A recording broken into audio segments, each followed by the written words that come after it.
Olá, caro aluno, seja bem-vindo à videoaula do tema Fator de Acumulação de Capital.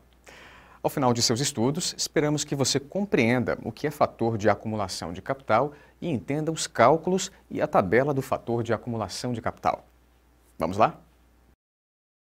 A acumulação de capital pode se dar pela aquisição de bens como imóveis, veículos e joias, ou pela capitalização do dinheiro.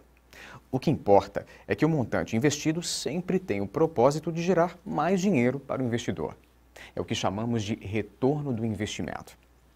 Para calcular esse retorno, podemos utilizar a fórmula de capitalização ou descapitalização, ou ainda a tabela de fator de acumulação de capital.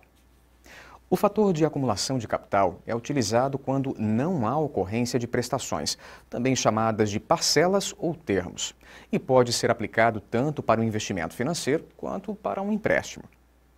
Importante é observar, porém, que só teremos um valor presente e um valor futuro sem prestações, parcelas ou termos. Além disso, os fluxos são postecipados, correspondendo a séries periódicas de capitalização ao final de cada período. O fator de acumulação de capital é facilmente calculado com a utilização de uma tabela previamente estruturada com juros compostos para facilitar cálculos de capitalização. Como utilizamos a tabela? Se quisermos saber um valor futuro capitalizado, vamos multiplicar o valor presente por um fator que buscaremos na tabela por meio das coordenadas de taxa, representada pela letra I, e tempo, demonstrada pela letra N. Em um exemplo, queremos encontrar o fator para uma taxa de 5% e tempo de 8 períodos. Basta procurar na tabela e encontraremos o fator de multiplicação, que é de 1,477455. Agora, vamos utilizar a tabela para obter o valor futuro de um investimento de R$1.000 em um fundo de renda fixa por 4 meses a uma taxa de juros compostos fixa de 5% ao mês. Como seria o valor final capitalizado após esses 4 meses? Primeiramente, buscamos o fator na tabela, que é de 1,215506.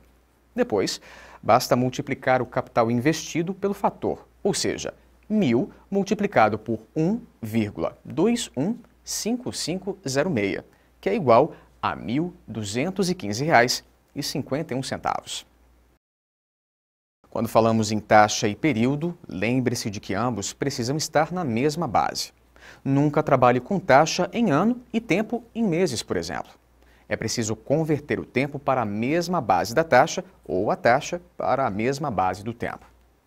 Agora, vamos supor que conhecemos o valor futuro, mas queremos utilizar a tabela de fator de acumulação de capital para encontrar o valor presente. O que muda é que, ao invés de multiplicarmos, vamos dividir. Como exemplo, temos um empréstimo cujo valor futuro a ser pago em 5 meses é de R$ 4.550. A taxa é de 3% ao mês. Qual é o valor presente descapitalizado que foi captado na forma de empréstimo com pagamento único no final? Primeiro, buscamos o fator na tabela, que é de 1,159274. A seguir, basta dividir o valor final pelo fator. Logo, temos que o valor presente é igual a R$ 4.550 dividido por 1,159274, que resulta em um valor de R$ 3.924,87. Ao fazer a divisão do valor futuro pelo fator de acumulação, trazemos o valor no futuro descapitalizado para o valor no presente, na taxa e no tempo do negócio feito. Vejamos também a aplicação da fórmula de juros compostos para a obtenção do valor futuro. Para conhecer o montante gerado por depósitos iguais e sucessivos de uma aplicação, verifica-se o valor futuro da sequência de rendas certas postecipadas. Assim, o valor futuro é igual à prestação multiplicada por 1, mais a taxa de juros, multiplicada pelo número de parcelas, menos 1, dividido pela taxa de juros. Por outro lado, para descobrir o valor de prestações sucessivas que geram um determinado valor futuro, usa-se outra fórmula. As prestações são iguais ao valor futuro multiplicado pela taxa de juros, dividido por 1 mais a taxa de juros, menos 1. Bem, Chegamos ao final da nossa videoaula. Esperamos que você tenha aproveitado o nosso encontro e percebido as vantagens de utilizar a tabela, que não é útil apenas para o cálculo isolado de uma operação financeira, mas também para fazer a avaliação de várias alternativas de investimento sem ter que aplicar fórmulas complexas ou usar planilhas de cálculo. Obrigado pela sua companhia e até breve.